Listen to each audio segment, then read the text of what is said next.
Hello everyone, this is Mark Peters and I would like to walk you through a fairly simple and easy tutorial regarding how to use a to-do list when on Google Classroom.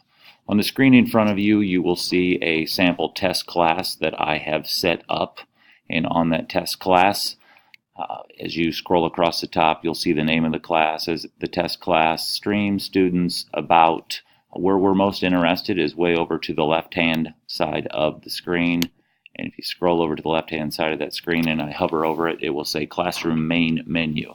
If I click on Classroom Main Menu, it will show our area that we're after, which is the to-do list. It will also show any classes that I may have set up already. The calendar is there, but we're going to focus on the to-do list.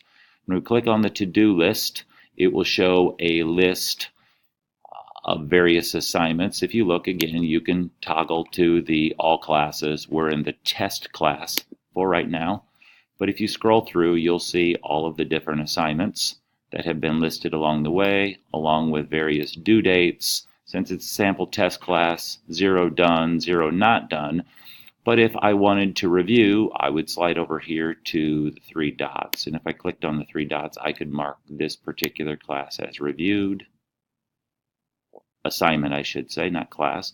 And also if I was interested in going to that one and I want to mark that as reviewed. I've already looked at it. To see if that really happened, we'll click up here into reviewed and you will see both of the tasks that I did. If all of a sudden I decided I'm not comfortable with that and I would like to go back, same option, you can go, but this time we'll mark not as reviewed. And then you can see that one will bounce it back out of that area. And if we go back to the to review, those 2 assignments are again listed. Fairly simple and easy to get around. The to-do list is very helpful for me as a classroom teacher. I hope this helped. Thank you.